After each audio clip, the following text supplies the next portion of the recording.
Bismillahirrahmanirrahim. Teman-teman sekalian, kita lanjutkan lagi previewnya ya.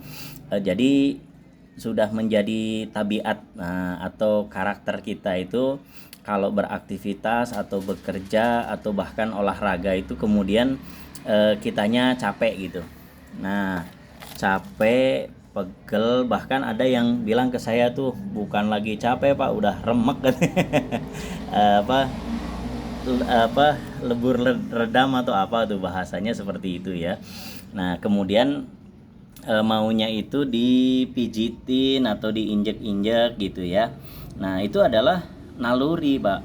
Memang tubuh kita itu kalau ada sesuatu yang nggak bener, ada yang nggak beres itu dia ngasih tanda. Nah tandanya yaitu tandanya ya capek tadi, pegel, remuk redam yang seperti itu adalah tubuh kita ngasih tanda bahwa dia sudah mencapai batas maksimal dari ukuran kemampuannya.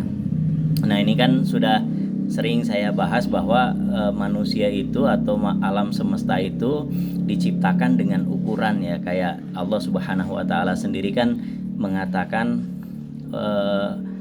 wa khalaqa kulla syai'in wa qaddarahu taqdiro gitu ya, dan segala sesuatu itu diciptakan dengan ukuran yang seteliti-telitinya gitu. Jadi ya memang sudah diukur gitu ya. Nah, maka ketika sudah sampai pada batas ukuran kemampuannya itu, maka tubuh kita akan memberikan tanda. Nah, kemudian tanda itu kan direspon nih sama kita ya. Itu tadi minta diinjekin, minta dipijitin dan seterusnya ya. Jadi ada dua yang saya ingin sampaikan. Yang pertama itu dipijitin ya. Dipijitin itu bagus ya. Yang kedua itu diinjekin. Nah, diinjekin ini tidak bagus gitu ya. Kenapa disebut tidak bagus? Karena injek itu akurasi dan bobot ukuran tekanannya ini sangat tidak beraturan gitu ya. Beda dengan pijat. Kalau pijat itu walaupun seawam-awamnya orang itu tekanannya juga nggak akan gede-gede amat gitu. Tapi kalau nginjek itu kan bisa sepenuh berat badan gitu. Sementara kan kita lihat sendi-sendi kita itu ukurannya kecil, bobotnya juga sangat ringan gitu kan. Nah dia ukurannya berapa gitu.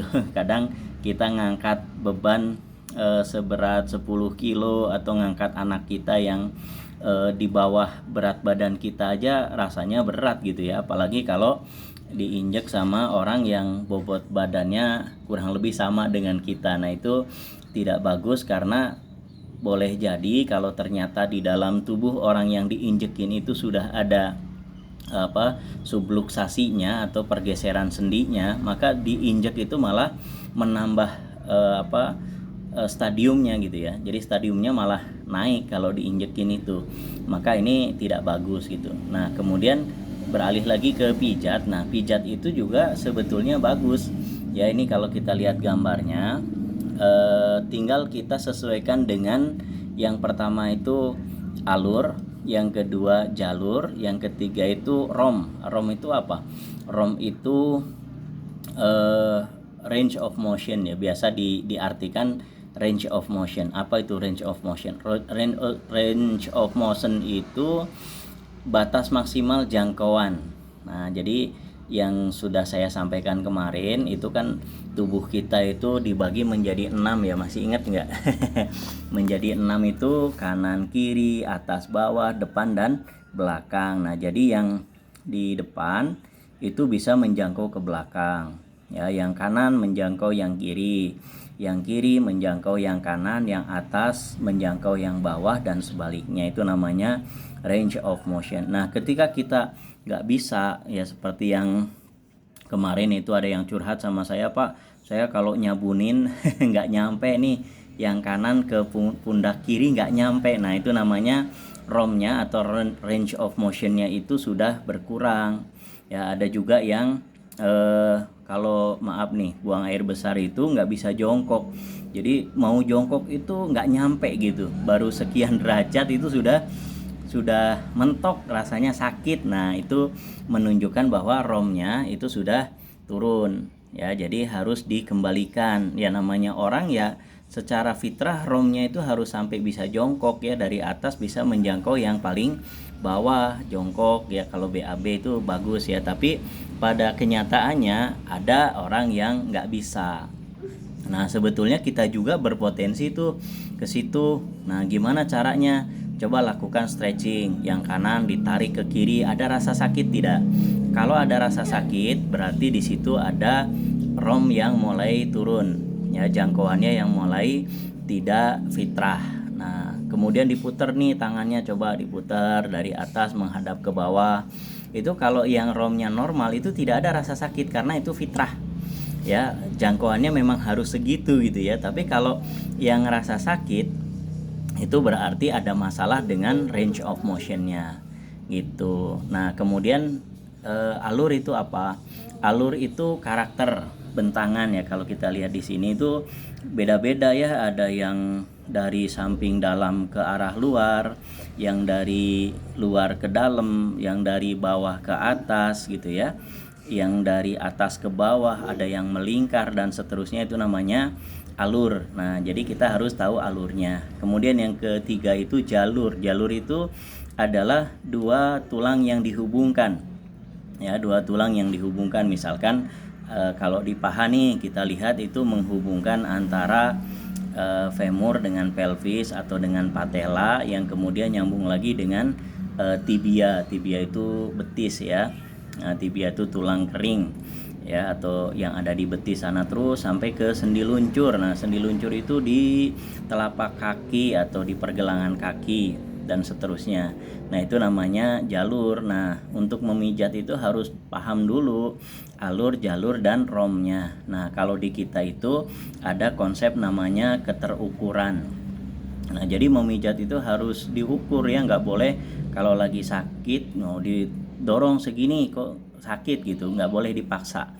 Nah itu namanya batas ukurannya sudah nyampe. Nah artinya gini, orang yang normal dengan orang yang sakit itu tidak sama romnya gitu ya. Orang yang sakit itu romnya turun. Nah turunnya itu ditandai dengan rasa sakit. Nah semakin sakit semakin stadiumnya semakin tinggi gitu ya. Maka pemijatan itu fungsinya apa Pak? Memperkenalkan ya tubuh kita dengan rom fitrahnya ya, dengan jangkauan fitrahnya. Oh yang kanan bisa ke kiri itu sampai segini loh, yang bawah sampai ke atas bisa segini loh, yang gitu ya. Kurang lebih kita ini berkomunikasi dengan tubuh pasien kita. Nah alhamdulillah dengan konsep keterukuran ini belum pernah terjadi ya dengan pemijatan kita itu ada yang cedera. Mudah-mudahan tidak terjadi karena tidak dipaksakan, tapi harus dirutinkan terus-terusan ya. Tidak bisa sekali pijat pengennya langsung sembuh, nggak bisa, karena untuk terjadi penurunan range of motion ini kan prosesnya lama Pak, bertahun-tahun. Nah tapi untuk memperbaikinya tidak harus bertahun-tahun juga sih, cuman dirutinkan ya. Bahkan ada yang 3 kali pertemuan udah normal juga ada ya, paling durasinya cuman 3 minggu gitu ya, nggak sampai 1 bulan. Bahkan ada yang rajin gitu, tiap hari maunya di PTB ya, itu malah lebih cepat lagi baliknya gitu ya, cuman 3 hari atau 4 hari itu bisa balik lagi. Tapi yang jelas kita harus hati-hati ya, tidak boleh dipaksain, karena pengalaman saya dan juga pengalaman teman-teman itu kita nanganin yang cedera setelah di terapi sama metode lain ya, dengan tidak maksud menjelekkan metode itu mungkin kesalahan dari terapisnya, karena sudah ada SOP dari trainernya, tapi mungkin dilanggar gitu ya. Itu kebanyakan yang kita temukan itu adalah melanggar batas kemampuan rom. Jadi ketika udah sakit dipaksain, nah itu yang banyak cedera seperti itu.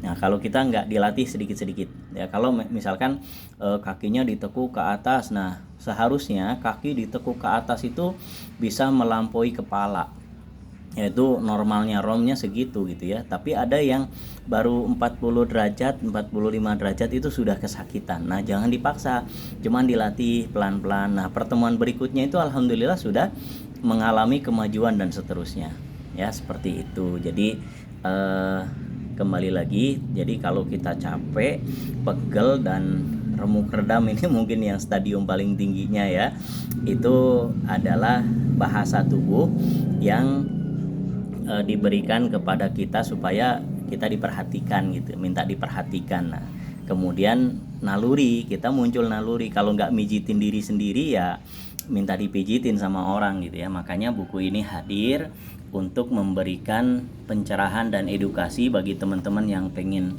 memijat saudaranya, pasangannya, keluarganya ya, itu kita ajarkan.